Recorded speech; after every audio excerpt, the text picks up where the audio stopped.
Hey everyone, and welcome! Today we're going to talk about a word that's so common you probably use it all the time without even thinking about it. But this little word is a real workhorse of the English language, and it does a lot more than you might expect. Yep, we're diving deep into the word there.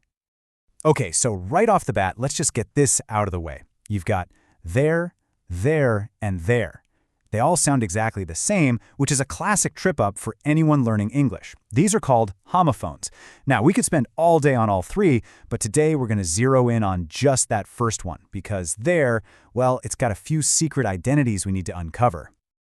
So what's the big deal? I mean, really, what makes this one little five-letter word so special? How is it possible that it can juggle so many different jobs in the same language? Well, that's exactly what we're about to break down. But before we even get into what it means, let's talk for a second about how it sounds. Because believe it or not, even that can change depending on where you are in the world. So listen closely for this subtle difference. In a lot of the UK, that R sound at the end is super soft, almost like it isn't even there. It sounds more like there. Now, hop over to the US, and that R gets a lot more emphasis. It's a harder sound. There. It's a tiny detail for sure, but it can be a dead giveaway for where a speaker is from. All right, let's get into its first official job. And this one might surprise you a little. We're talking about there as a pronoun, but this is there as the word of existence. So when there is doing this job, it has nothing to do with location at all. Think of it as a little signal flag at the beginning of a sentence. It's like it's saying, hey, get ready, the main subject is coming right up. It's just there to kick things off.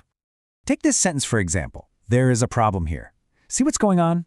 The word here is telling you the location. So what is there doing? It's simply introducing the idea that a problem exists. It's not pointing anywhere. It's just making an announcement. It's a really common and, honestly, pretty elegant way to start a sentence. Okay, now for the job you are probably waiting for. This is the one everybody knows. There as the word of place. In this role, it's acting as a preposition. Yep, this is there at its most straightforward. It just points.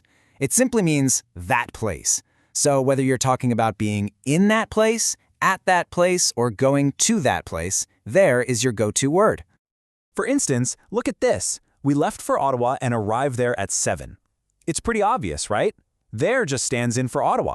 It's a super handy shortcut so you don't have to repeat the city's name. It's efficient, it's clear, and it's all about location. And now for its third and I'd say most mysterious role. Sometimes there isn't about existence or place at all. It's just a sound, a feeling. It's an interjection. Now, this is actually pretty cool. Our source for this, the Simple English Wiktionary, had a note saying this part was incomplete. And that's perfect because it just shows how language is always a work in progress. But we can fill in the blanks. An interjection is a word you use to express a sudden feeling. You know, like when you're comforting someone, you might say, there, it will be okay. In that moment, there isn't a place or an idea. It's just pure comfort. It's an emotional sound. Who knew one little word could be so busy, right? So let's do a really quick recap to put it all together and make sure these three distinct jobs are crystal clear. Okay, here's the cheat sheet. Job number 1, the pronoun. Its function is to show something exists, like in, there is a problem. Job number 2, the preposition. This one means that place. Super simple. We arrived there at 7. And finally, job number 3, the interjection. This is the emotional one. Think, there, it will be okay. 3 different functions, 1 simple word. So why does all this matter? I mean, why spend so much time on one tiny word? Well, here's the thing.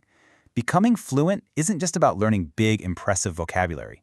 It's about deeply understanding these small, foundational words that do all the heavy lifting.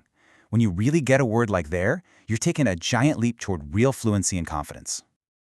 And that gets me wondering, what other simple, everyday English words do you find surprisingly tricky? You know, the ones that seem easy on the surface but have all these hidden rules. Thanks so much for joining me for this breakdown. Keep asking those questions and keep on learning.